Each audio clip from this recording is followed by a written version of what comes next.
Olá, pessoal, aqui é a Cláudia, da Movimento Mirim. Estou passando por aqui hoje para a gente conversar um pouquinho a respeito da autoestima e como é que a gente, como professor, consegue intervir para favorecer a construção de uma autoestima positiva. Então, vamos lá, gente. Primeiro é o seguinte, o que é autoestima, né? A autoestima, ela é a avaliação do autoconceito. Quando a gente está falando de autoconceito, a gente está se referindo ao nosso próprio senso de identidade. A história dessa autoestima, ela costuma ser mais ou menos assim. Na primeira infância, ela tende a ser supervalorizada, muito porque ela é pautada na percepção que os adultos têm sobre a criança. Então, essa criança se apropria da avaliação que os adultos ao redor fazem a respeito dela, e normalmente essa avaliação é supervalorizada, a criança é super elogiada, tudo que ela faz é muito bacana. Isso, claro, se for um ambiente familiar aí bacana, estável, enfim, um contexto saudável nesse sentido, e normalmente é assim que essa autoestima se comporta. Quando a criança chega na segunda infância, essa autoestima ela vai se aproximando um pouquinho mais da realidade, que a criança ela começa a se relacionar mais com os pares dela sem a presença constante de um adulto. Essa mediação ela vai reduzindo, né? Então isso vai se aproximando mais da realidade, ela deixa de ser tão supervalorizada. Na adolescência, o início da adolescência, ela costuma ser bem estável, uma vez que a adolescência é um período aí de reconstrução de toda essa identidade social, né? É um período de muitos conflitos, e aí depois, ao finzinho da adolescência aí, essa autoestima, ela tende a crescer. Bom, mas o que é importante a gente conversar aqui? Tem dois fatores que são fundamentais para a construção dessa autoestima. O primeiro fator é o seguinte: é a diferença entre o eu percebido e o eu ideal. Então, quanto maior for essa distância entre o eu percebido e o eu ideal, claro que menor vai ser a autoestima. E o outro fator que também é fundamental é o apoio social.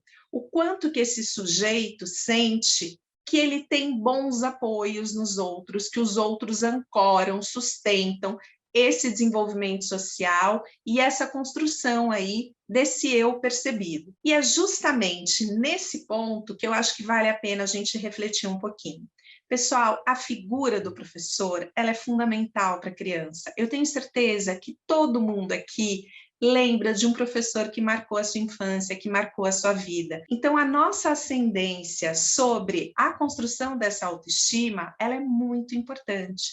E aí, gente, assim, quanto maior for a autoestima da criança, mais ela se expõe a qualquer tipo de risco, a qualquer tipo de desafio que você proponha. Se a autoestima dessa criança for muito baixa, a tendência dela é apresentar recusa a esses desafios, porque ela não lida bem com a frustração. Então, vamos lá, eu acho que vale a pena a gente pensar em duas questões. Primeira questão é a seguinte: a gente precisa apoiar esse desenvolvimento da autoestima da criança. Aí, a gente pode usar e abusar do elogio, claro, desde que ela mereça, porque o elogio pelo elogio ele é banalizado. E a criança percebe que isso não é espontâneo e ela não pega aquilo para ela, né? Então, assim, os acertos dela, as conquistas dela e o processo de aprendizagem, isso tem que ser muito valorizado pela gente. Então, é nessas pequenas conquistas dela que a gente precisa observar que isso está acontecendo, tanto do ponto de vista comportamental, quanto do ponto de vista acadêmico, quanto do ponto de vista técnico, se for o caso de um professor de esportes. A gente precisa valorizar esse progresso e não somente o resultado final. Isso a criança se sente muito apoiada, isso é fundamental. E a gente também tem que pensar em construir experiências para que a criança consiga ter sucesso naquelas experiências. Não que a gente deva entregar o sucesso pronto para ela, muito pelo contrário, até porque o sucesso nunca é pronto, né? Ele é conquistado. Mas a gente precisa construir aquela aula de uma forma tal que a criança mais desenvolta consiga construir um processo de aprendizagem e chegar num resultado favorável. E a criança menos desenvolta também. Isso quer dizer que a gente vai individualizar os desafios. Então, se uma criança, a gente está falando, por exemplo, de uma aula de educação física, e a gente vai propor que uma criança salte de uma superfície mais alta, aquela criança que está mais segura, que é mais desenvolta e que vai conseguir realizar esse salto com naturalidade, você pode ir subindo essa altura e apresentando para ela desafios, né? Cada vez o desafio ele vai ficar maior. E à medida que ela for conquistando esse salto aí de diferentes alturas, ela vai então sendo elogiada por isso, essa conquista vai sendo valorizada. Por outro lado, aquela criança mais insegura, e pessoal, saltos para crianças inseguras dizem respeito a um desafio gigante, porque para a criança saltar é necessário que num determinado período de tempo ela se veja sem sustentação motora. Sem sustentação motora, ela também não tem sustentação emocional. Então, ela precisa abrir mão dos apoios dela, desse pé no chão mesmo, e sentir essa fase de voo, por menor que seja, né? Ela vai sentir esse momento onde ela não tem essa sustentação. Então, essa criança muito insegura, ela precisa ter oportunidade de realizar isso, de passar por essa experiência.